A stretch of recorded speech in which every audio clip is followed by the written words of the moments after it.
안녕하세요. 시어머니의 험난한 인생을 옆에서 지켜본 50대 초반 여자입니다. 세상에 딸 같은 며느리는 없다지만 저희 시어머니는 진심으로 절 딸처럼 여기고 아껴주셨어요. 친딸이 되먹지 못한 인간이었기 때문도 있겠지만 그 정도로 저희 시어머니는 참 마음 여리고 따뜻한 분이었죠. 저는 그런 시어머니께서 생애 마지막 순간에 저에게 남긴 선물에 대한 이야기를 해보려고 합니다. 저는 제주도에서 작은 식당을 하던 부모님 아래에서 태어났어요. 오빠는 서울에 있는 대학에 간 후 쭉 서울에서 살았지만 전 그대로 제주도에 남아 작은 회사를 다녔죠. 그러다 25이라는 조금 이른 나이에 감귤 농장을 운영하고 있던 4살 많은 남편과 결혼을 하게 되었답니다. 우리 성이 20대 초반일 적 네 시아버지가 세상을 떠났다. 성이는 대학이며 하고 싶은 일 다 포기하고 그때부터 쭉 농장 일에 매달렸어. 성이 남동생 여동생은 평생 제주도에 처박혀 있기 싫다며 농장을 이어받길 거부했는데 자기 아버지 하던 가업을 마지로서 이렇게 나 몰라라 할 수 없다면서 말이야. 내가 있다고 해도 여자인 나 혼자서 저 넓은 농장 일을 도맡아 할 수는 없었거든. 그렇게 착한 우리 성이가 선이 너처럼 좋은 아내를 배필로 맞아서 난 참 감사하다. 남편이 시어머니와 농장을 함께 운영했기 때문에 우리는 결혼한 후 시어머니와 합가를 해서 살게 되었어요. 처음엔 좀 걱정했지만 막상 살아보니 시어머니와의 생활은 아주 많이 즐거웠죠. 시어머니는 긍정의 표현을 입에 달고 사시던 분이었습니다. 오늘은 날씨가 좋아서 감사하다. 자신이 한 밥을 제가 잘 먹어주니 보람차다. 자신의 마음을 흐뭇하게 한 저에게 고맙다 등등. 듣고 있으면 저까지도 하루가 활기차지고 기분이 좋아졌어요. 게다가 시어머니와 전 대화가 참 잘 통했습니다. 시어머니와 함께 웃고 떠들다 보면 시간이 가는 줄 몰랐죠. 남편은 그런 저와 시어머니를 옆에서 지켜보며 흐뭇하게 웃곤 했고요. 어느 날은 시어머니께서 제게 의외의 모습도 보여주시더군요. 네? 어머님이 원래는 해녀셨다고요? 그래, 결혼하면서 농장 때문에 일찌감치 그만두긴 했지만 소시적에 내가 제주도 앞바다 좀 휩쓸고 다녔다. 어디 한번 보여주랴? 깜짝 놀랐습니다. 시어머니는 정말로 방에 들어가 해녀복을 입고 오시더니 절 차에 태워 바닷가로 가시더라고요. 그리곤 한치의 망설임도 없이 바다로 첨벙첨벙 들어가시더니 잠시 후에 소라 몇 개와 꿈틀거리는 무언가를 손에 쥐고 나오시더군요. 시어머니는 씩 웃으며 제게 손을 불쑥 내밀었고 시어머니 손에 있는 물체를 본 전 기겁을 하며 뒷걸음질 쳤죠. 움직인다. 아유, 살았으니까 움직이지. 그건 바로 낙지였어요. 시어머니는 언제 챙겨오신 건지 차에서 도구들을 꺼내 소라를 썰어주셨습니다. 그 소라회를 시어머니가 가져오신 초장에 찍어 먹는데 와 소리가 저절로 나오더라고요. 어때? 끝내주지? 시어머니는 감탄에 맞이 않는 저를 보며 뿌듯하게 웃으셨어요. 저는 그런 시어머니에게 엄지를 척 날렸죠. 그리고 우린 집으로 돌아와 시어머니가 잡아오신 낙지를 데쳐 대낮부터 소주 한 병을 사이좋게 나눠 마셨네요. 기왕 잡아올 거 2마리 잡아오지. 치사하게 나만 빼고 둘이서만 낮술을 즐겼어? 농장에서 돌아온 남편은 그런 우리를 보며 장난스럽게 툴툴댔습니다. 그리곤 입가심 하라며 귤을 까서 우리 입에 하나씩 넣어주었죠. 저와 남편은 2살 터울의 아들을 둘 낳았고 사랑의 결실까지 생기자 우리 가족은 더욱 화목해졌습니다. 저희 집엔 가끔 시어머니의 동생인 시이모님이 놀러 오시곤 했는데 시어머니와 시이모님은 타인인 제가 보기에도 참 우애가 좋은 자매였습니다. 이모님 오셨어요? 그래, 우리 예쁜 조카 며느리 잘 지냈어? 아이고, 결혼 생활이 아주 행복한가 봐. 얼굴이 더 예뻐졌네. 우리 며느린 항상 예쁘지.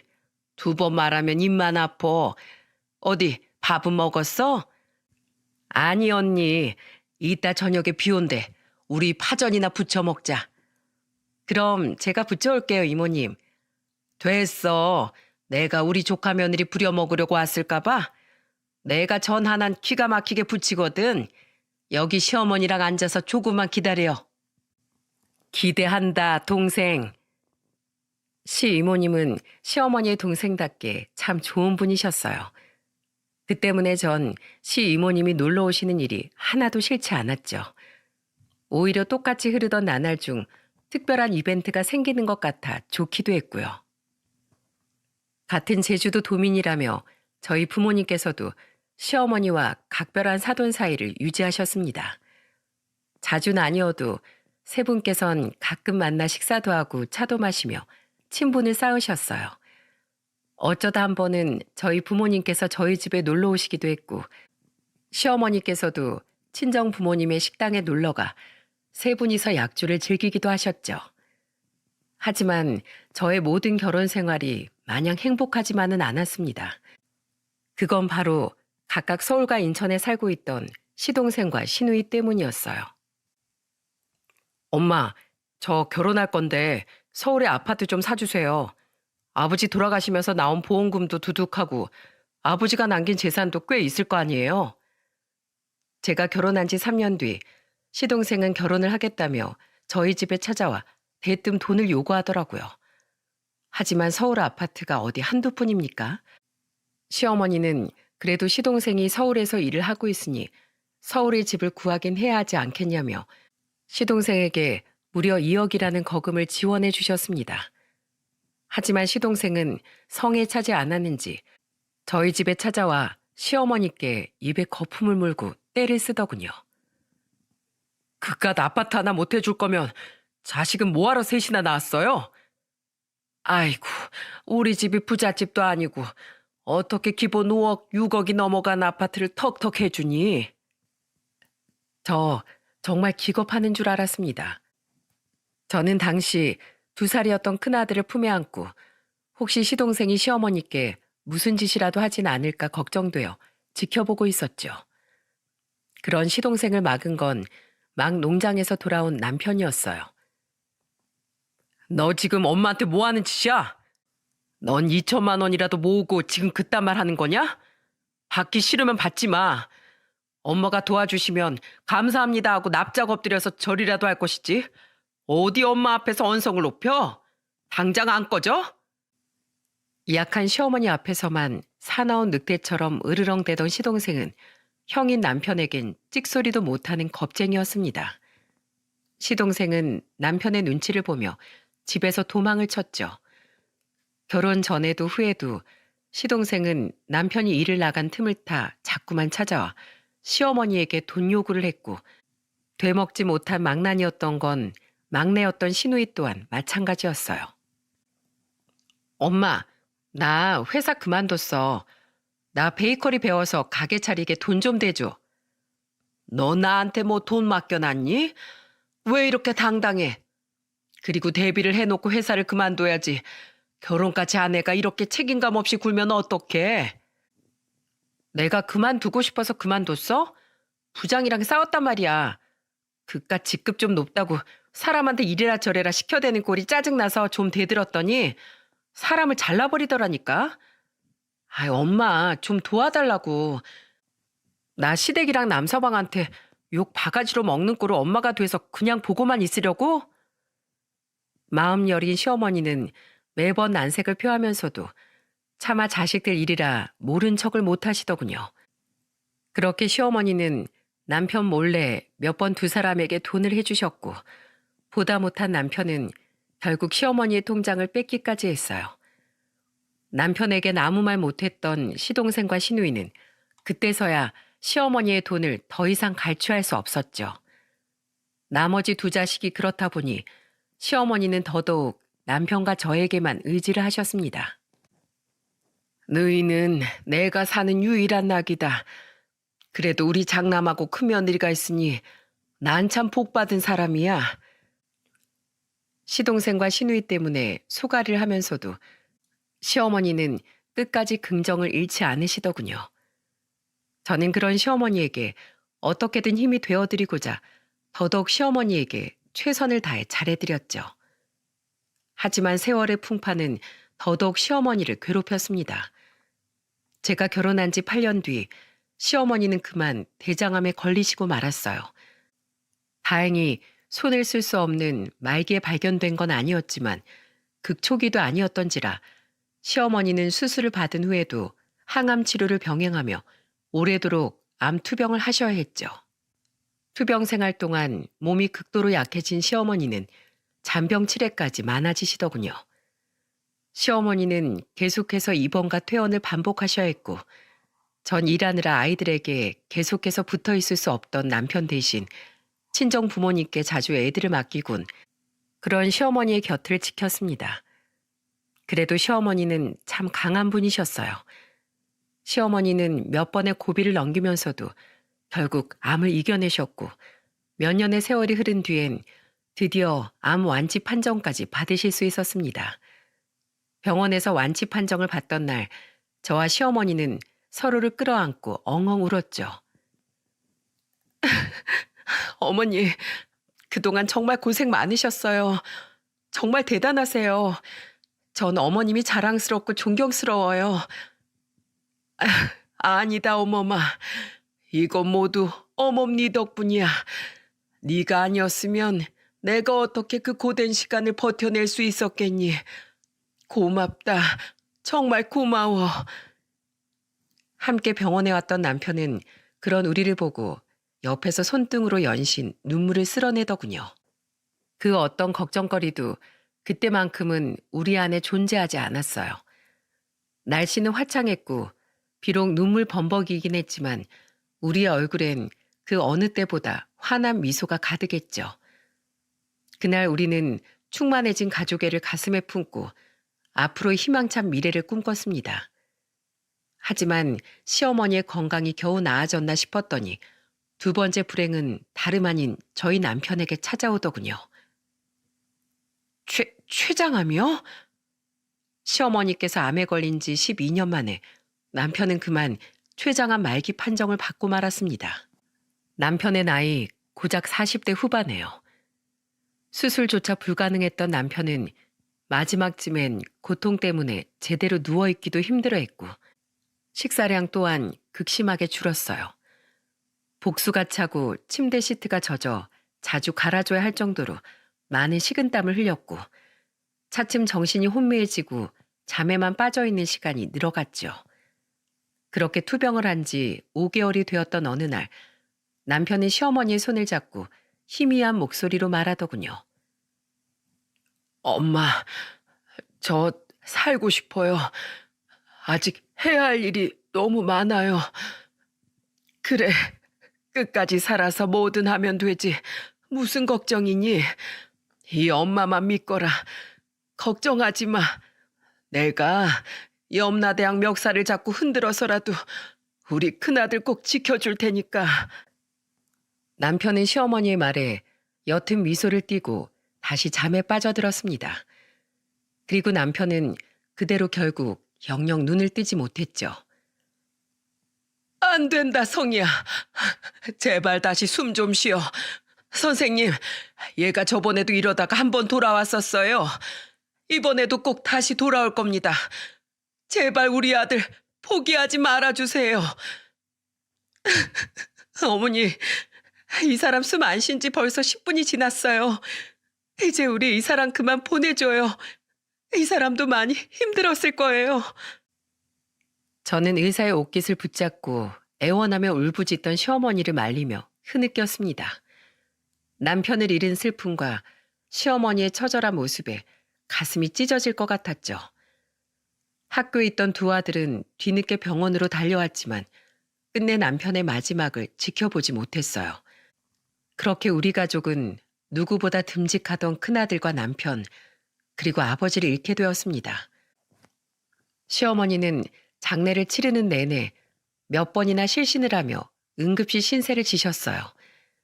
연세도 많은 분이 저러다가 정말 큰일을 치르는 게 아닌가 싶어 하루하루 피가 말랐죠.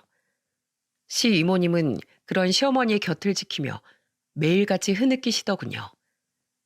그런 시어머니를 대신해 저는 장례 절차를 밟고 조문객들을 맞았습니다.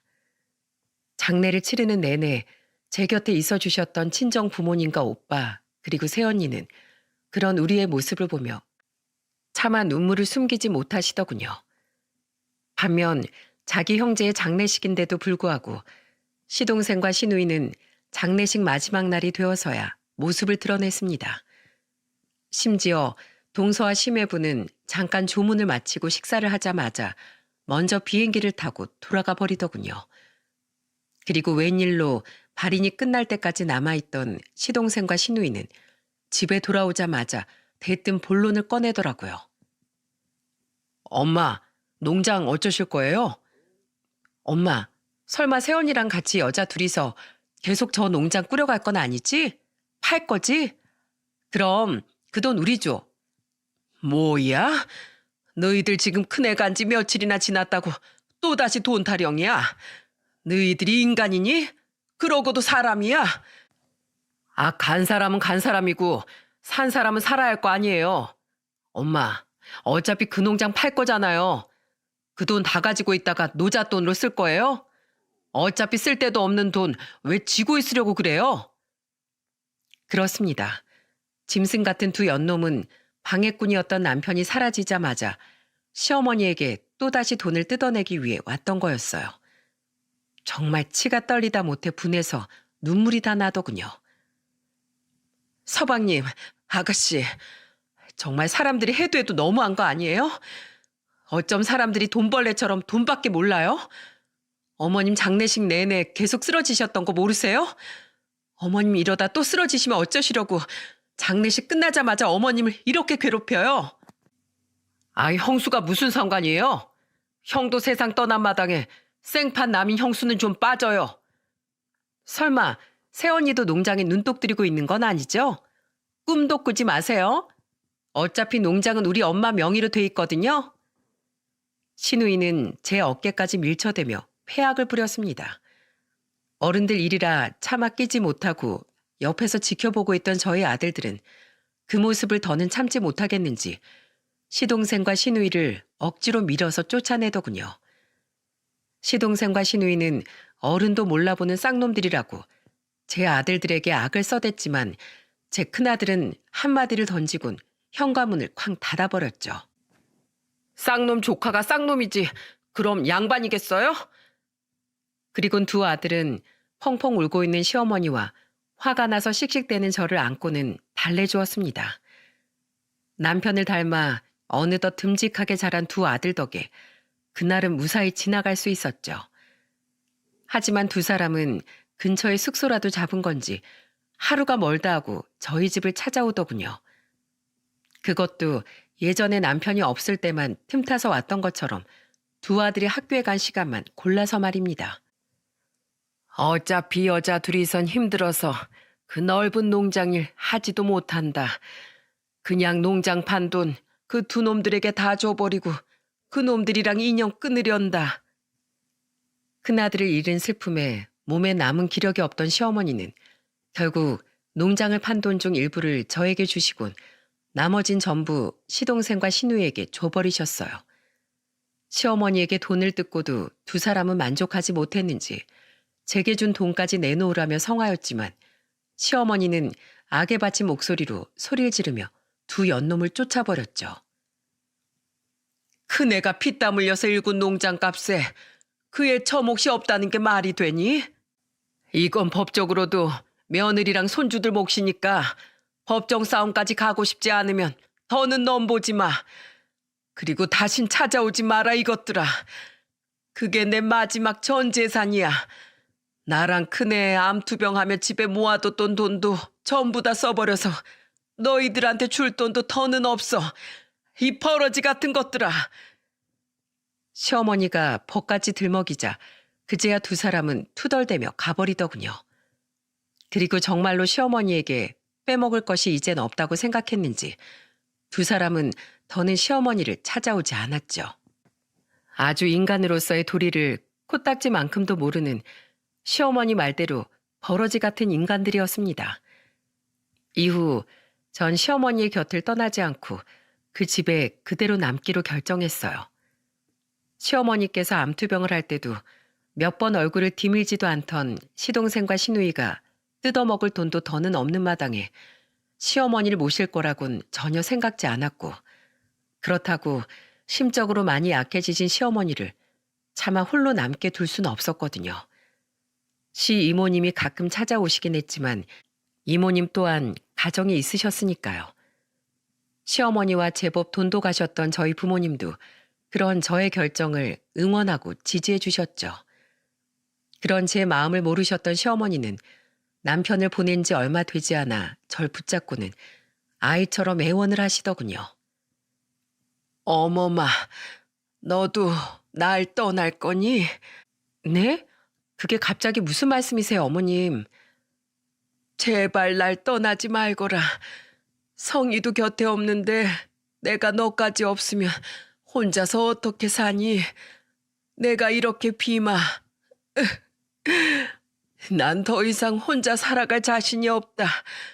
혹시 내가 가진 돈이 없어서 그렇다면 내가 어떻게 해서든 나가서 돈이라도 벌어오마. 제발 내 곁에만 있어다오. 어머니, 그게 무슨 말도 안 되는 말이에요. 저 안 떠나요. 전 항상 어머님 곁에 있을 거예요. 울지 마세요, 어머님. 깜짝 놀랐습니다. 분명 제가 아는 시어머니는 누구보다 희망을 잃지 않고 긍정적으로 사는 분이셨으니까요. 하지만 일찍이 자신의 남편을 떠나보내고 유일하게 믿고 의지하던 큰아들마저 잃자 시어머니는 그만 마음이 와르르 무너지신 것 같더군요. 저는 너무 애처로 보이는 시어머니를 꼭 끌어안고는 시어머니와 함께 엉엉 울었습니다. 괜찮아요, 어머님. 이젠 남편을 대신해서 제가 어머님 지켜드릴게요. 저 아무 데도 안 가니까 제발 불안해하지 마세요. 시어머니는 정신적으로 많이 불안하신 상태였습니다. 옆에 누군가 없으면 불안에 떨며 눈물까지 흘리실 정도로 타인에 대한 의존도가 높아지셨죠.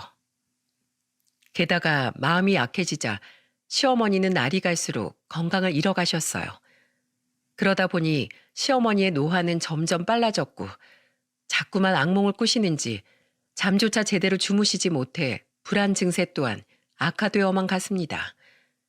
시 이모님은 주말마다 찾아와 그런 시어머니의 곁을 지켜주셨죠. 이외에도 저희 친정 부모님께서도 가끔 시어머니의 병문안을 오셨고 날이 갈수록 힘들어 보이는 저를 보며 이런 말씀을 하시더군요. 너 괜찮니? 안 되겠다, 선이야. 이 엄마랑 아빠가 도와줄 테니까 사부인께는 죄송한 이야기다만 시설 좋은 요양원에 모시는 건 어떠니? 아니, 엄마. 우리 어머님 지금 많이 불안해하셔서 요양원에 못 들어가셔. 보내고 싶지도 않고. 그냥 지금처럼 어머님 모시고 병원 다니고 정신과 진료도 받게 해드리면서 내가 끝까지 모실래. 엄마도 그랬잖아. 시부모님도 부모님이라고. 네가 그렇게까지 이야기하니 넌 아무 말도 안 하마. 그래도 이 돈은 받아둬. 너희 시어머니 옆에서 통 못 떨어져서 일도 지금 못하잖아. 끝내 엄마는 제 손에 2천만 원이 든 통장을 쥐어주시더군요. 40 중반을 넘은 딸 걱정 때문에 머리가 더 하얘진 것 같은 부모님을 보며 저는 통장을 꾹 쥔 채 눈물만 뚝뚝 흘렸죠. 이후 큰아들은 제주도에 있는 국립대에 진학을 했고 공부를 더욱 잘했던 저희 둘째 아들은 서울에 있는 대학에 붙어 서울로 올라가게 되었습니다. 저는 부모님이 도와주신 돈으로 아들들의 학비를 대줄 수 있었어요. 언니, 나 왔어. 우리 조카 며느리도 잘 있었지? 오셨어요, 이모님? 응, 아주 맛있는 거 사들고 이 이모님이 오셨지. 언니, 이것 봐라. 내가 언니 좋아하는 방어 사왔다. 오랜만에 우리 소주 한잔 하자. 진규는 주말인데 어디 나갔어? 친구 만난다고 오랜만에 나갔어요. 워낙에 어디 안 나가고 저랑 어머님 옆에 붙어 있으려고 해서 제가 억지로 막 내보냈어요. 오랜만에 술을 몇 잔 드신 시어머니는 이내 방으로 들어가 잠을 청하시더군요. 술 기운이 제법 몸에 돌아서인지 시어머니는 드물게 깊은 잠에 빠져 계셨죠. 시어머니가 잠든 걸 확인한 뒤 저는 조용히 방문을 닫고 다시 식탁에 앉았습니다. 연신 밝은 얼굴이었던 시이모님은 시어머니가 계시지 않자 서글픈 표정을 짓고 계셨어요. 에휴, 너희 시어머니 참 불쌍한 사람이야. 어렸을 때부터 둘째, 셋째가 그렇게 사고치고 문제를 일으키고 다녀서 옛날부터 학교에 불려가 선생님들한테 머리 숙이고 피해 입은 학생이랑 학부모들에게도 사죄하고 돈까지 다 물어주고 다녔지. 게다가 애들이 다 성인이 되기도 전에 형부가 돌아가시는 바람에 언니 마음엔 바람 잘 날이 없었어. 그래도 언니는 웃음 한 번 안 잃고 참 씩씩하게 살았는데 유일하게 몇십 년간 의지했던 큰아들이 그렇게 가버렸으니 절이 될 정도로 상심이 컸던 게야. 속이 말이 아니었겠지. 질부, 아니 선이야. 우리 언니 옆에 남아줘서 너무 고맙다. 네가 아니었으면 우리 언닌 진즉에 세상에 대한 미련을 버렸을지도 몰라. 내가 분명히 말하는데 넌 꼭 어떻게 해서든지 큰 보답을 받을 거야. 보답은 무슨요. 저 그런 거 안 바래요. 함께 살아오는 동안 어머님이 저한테 베풀어 주셨던 애정, 은혜, 저 그런 것들 때문에 어머니께 여태 보답하고 있는 거예요. 더 보답해 드려야 할 사람은 저예요, 이모님. 아이고, 마음씨가 참 예쁘기도 하지. 안다 알아. 그냥 고맙다는 말을 꼭 너한테 해주고 싶었다. 시 이모님은 제 손을 잡아주며 조용히 눈물을 흘리시더군요. 자신의 언니를 생각하는 시 이모님의 따뜻한 마음이 느껴져 저 또한 시 이모님을 따라 눈가가 뜨거워졌죠. 한편 시어머니의 건강은 더더욱 악화되어 갔습니다. 나중에 헛것이 보이거나 환청이 들리시는지 이러시는 적도 있었어요. 어머마, 얼른 밖에 문 좀 열어봐라. 밖에 성희가 와 있어. 시어머니는 갑자기 세상을 떠난 남편이 집 앞에 와 있다며 소리를 치시더군요. 저는 그런 시어머니를 말렸지만 시어머니는 끝내 맨발로 집을 뛰쳐나가셨죠. 아, 정말이라니까. 내가 내 볼까지 꼬집어 봤어. 성희야, 어디 있니? 엄마 여기 있다. 성희야. 어머니, 제발 이러지 마세요.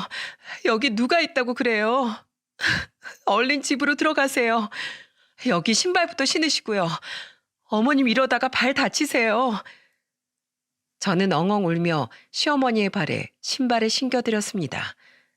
시어머니는 미련을 버리지 못하시곤 자꾸만 남편의 이름을 부르며 울부짖으셨죠. 또 어느 날은 거동까지 불편해져 거의 누워서만 생활하시던 시어머니께서 또다시 남편을 부르시더군요. 저는 화들짝 놀라 시어머니의 방으로 달려갔어요. 성희야, 성희야.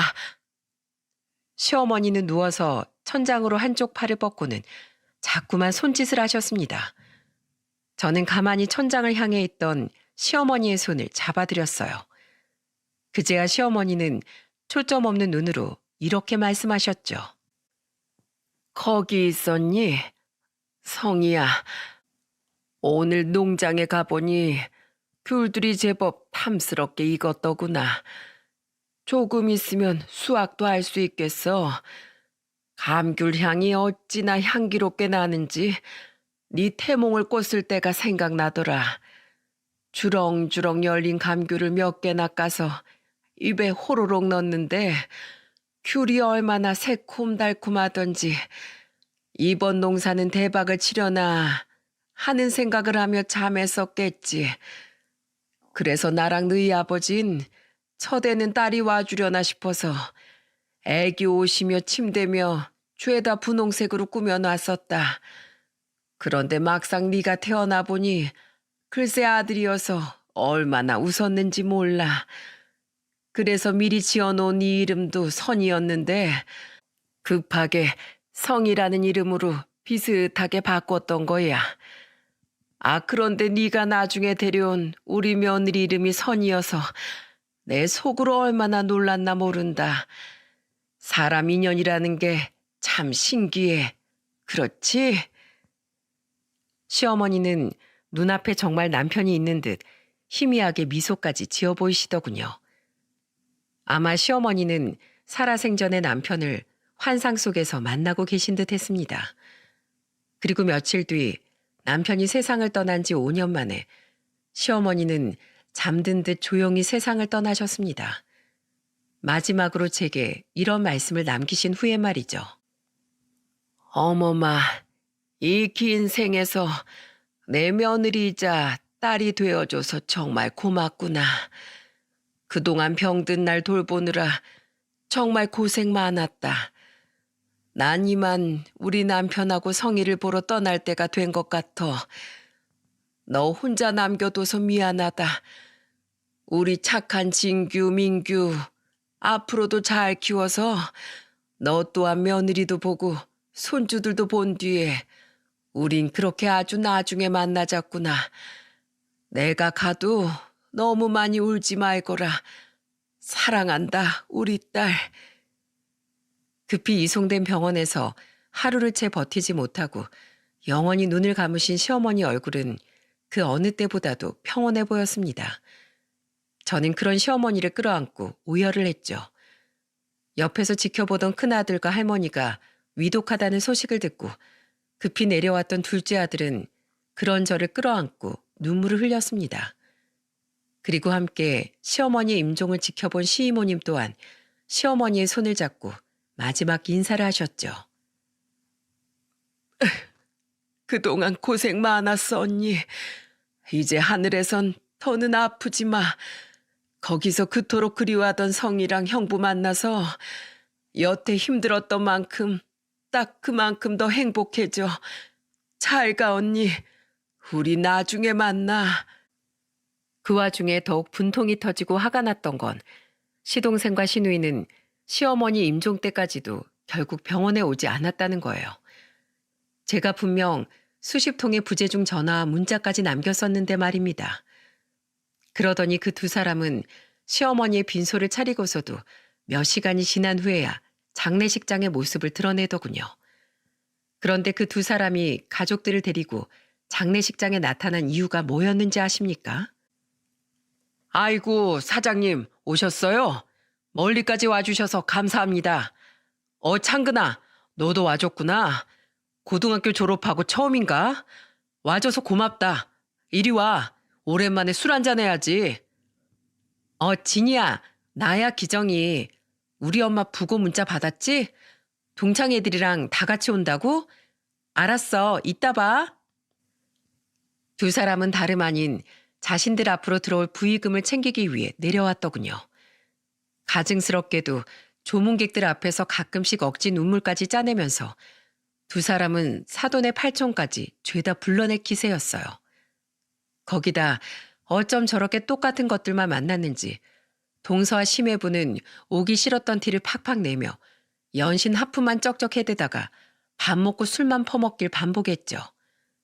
그런 부모들 아래서 자란 시조카들이라고 정신이 제대로 박혔겠습니까?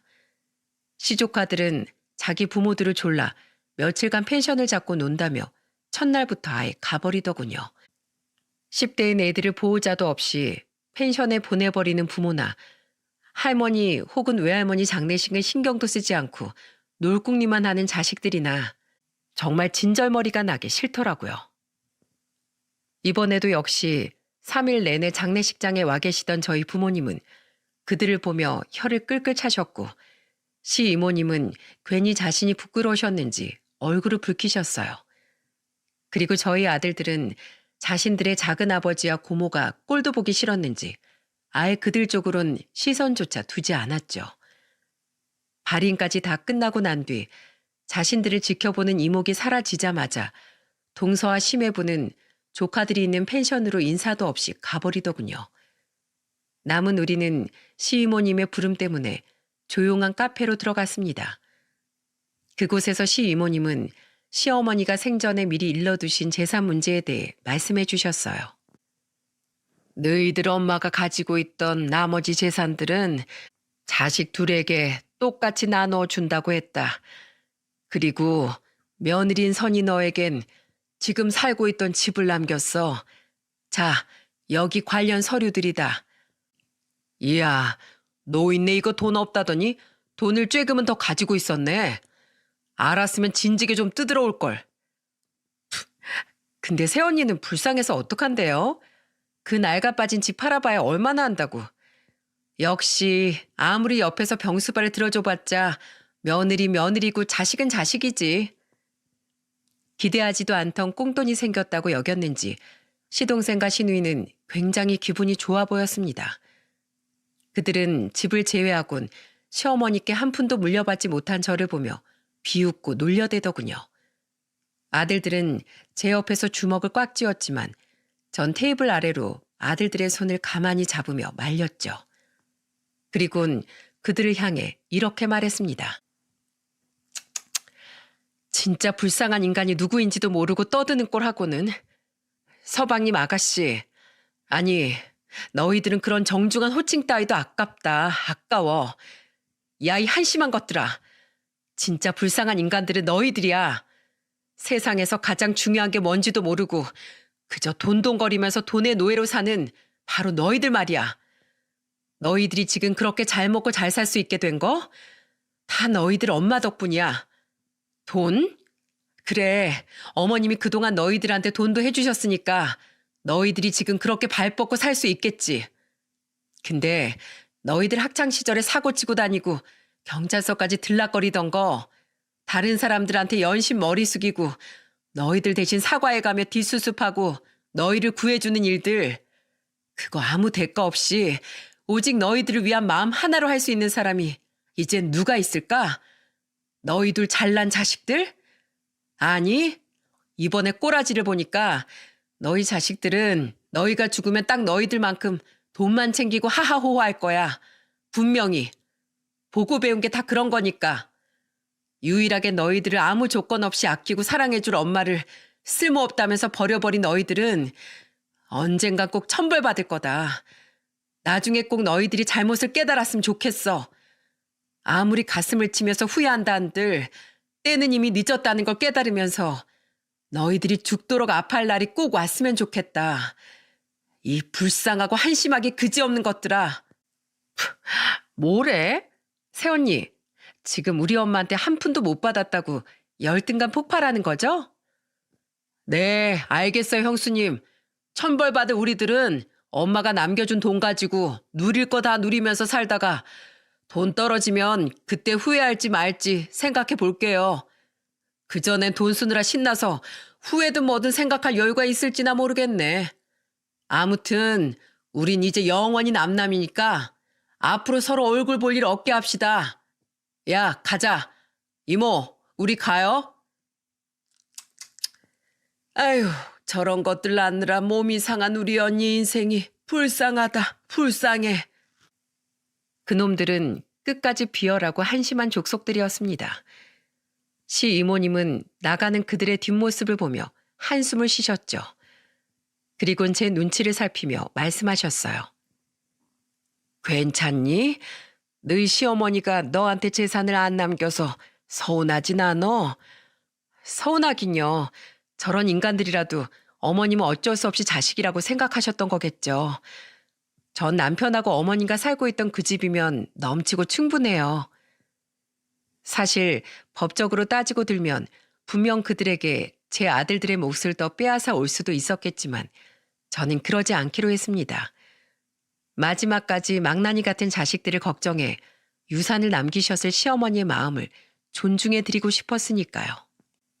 그런데 일주일 뒤 저에게 상상도 못한 일이 찾아왔습니다. 이모님, 어쩐 일이세요? 이젠 시어머니도 안 계신 마당에 시이모님께서 왜 찾아오신 건지 의아하더군요. 그것도 마지막으로 뵌 지 아직 일주일밖에 지나지 않았는데요. 시이모님은 의미 모를 미소를 지으며 집으로 들어오시더니 제게 택배 상자 하나를 내미셨습니다. 상자 위에는 큼지막하게 시어머니 이름이 적혀 있었죠.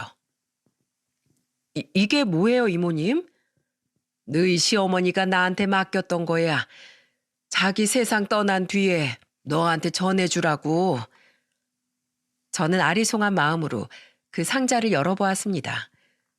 그곳엔 3가지의 물건과 한 장의 편지가 들어있었어요. 그 물건들의 정체를 안 저는 놀라고 벅찬 마음을 감추지 못했죠. 이건...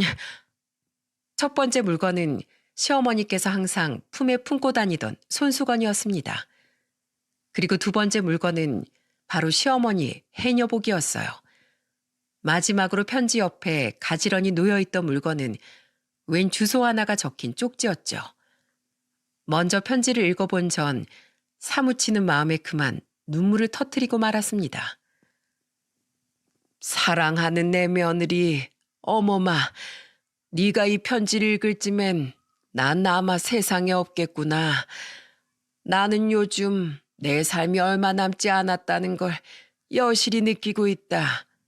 그래서 미리 내 동생에게 부탁해 너에게 몇 가지 내 마음을 남기려고 한다. 그 꽃무늬 손수건은 내가 우리 시어머니께 받았던 거야. 시어머니가 직접 자수를 놓으신 세상에서 하나밖에 없는 손수건이지.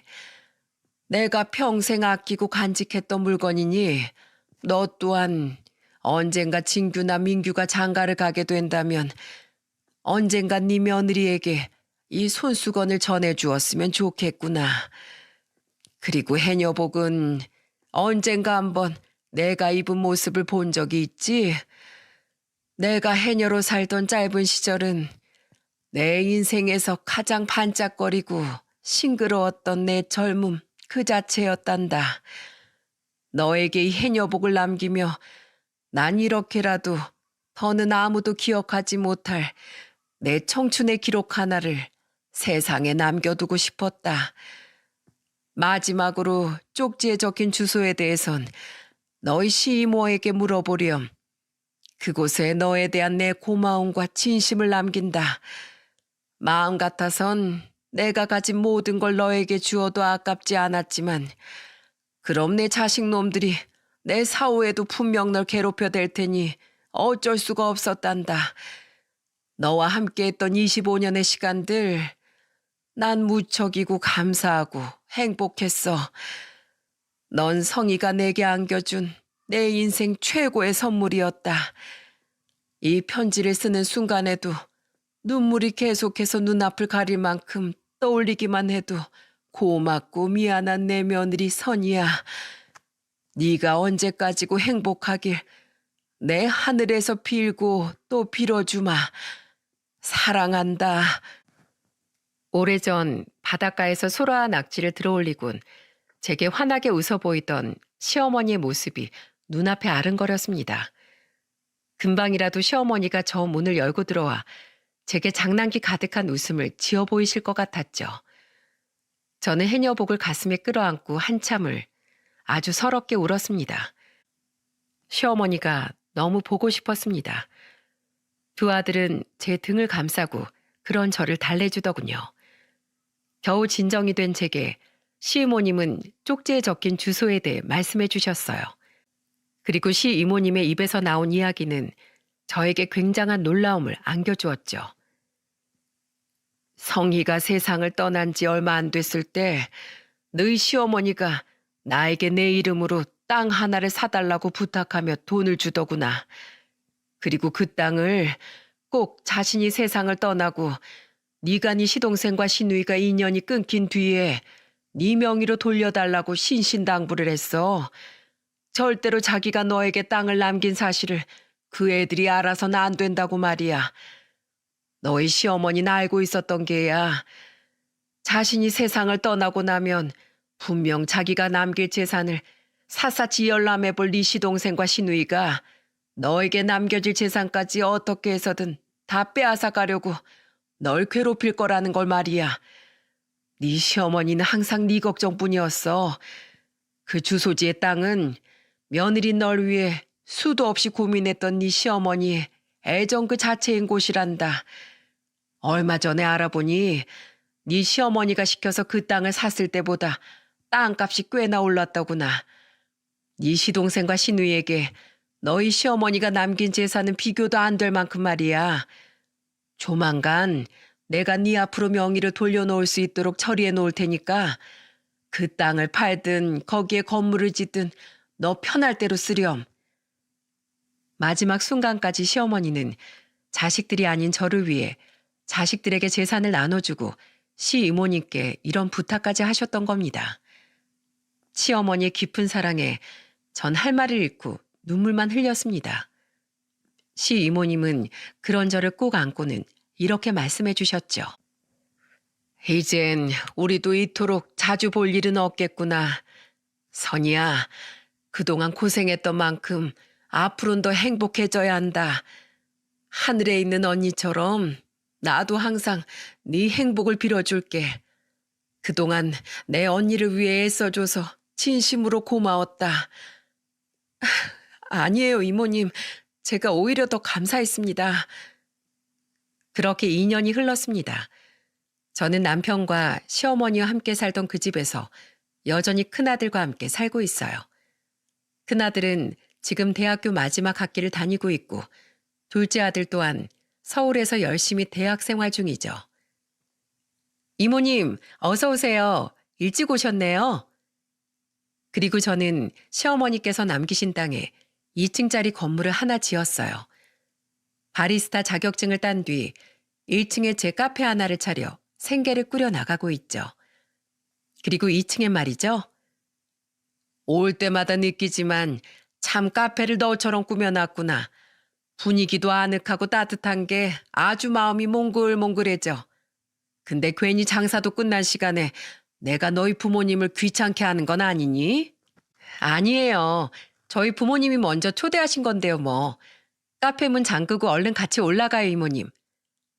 2층엔 바로 저희 부모님께서 식당을 운영하고 계십니다. 원래 장사를 하시던 곳이 워낙 낡았기에 제가 먼저 두 분께 가게 이전을 제안드렸죠. 시어머니께서 남기신 땅은 제법 상권이 좋았거든요.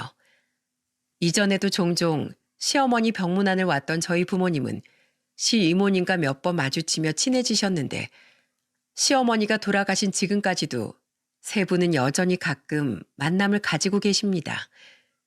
얼마 전엔 새로 연 제 건물의 부모님 식당에 부모님이 시이모님과 절 초대해 넷이서 함께 반주를 곁들인 식사 자리를 가질 정도로 말이죠. 친정오빠는 다 같이 옹기종기 모여 사는 우리를 보며 내심 부러워하곤 합니다. 여보, 우리도 여기 내려와서 살까? 당신 회사는 어쩌고.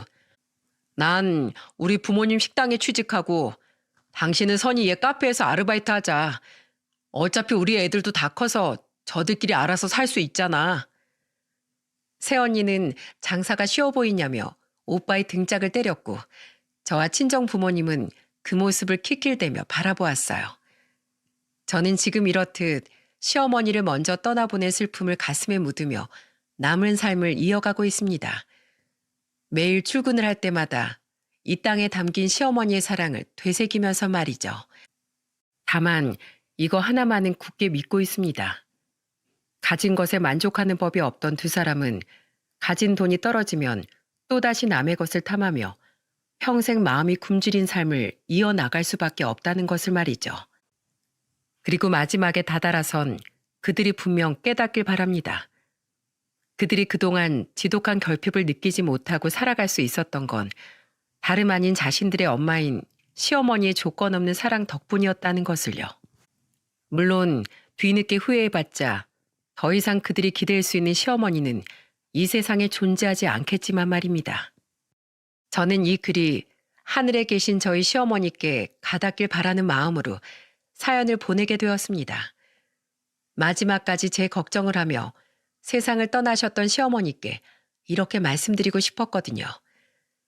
저는 어머님 덕분에 잘 지내고 있어요. 그러니 더 이상 제 걱정은 말고 그곳에서 편히 쉬세요. 라고 말입니다. 저는 앞으로 항상 긍정적이고 밝았던 본래의 시어머니처럼 희망차게 행복을 찾아가며 살아갈 겁니다. 그리고는 언젠가 만나게 될 제 며느리에게 이야기해 줄 거예요.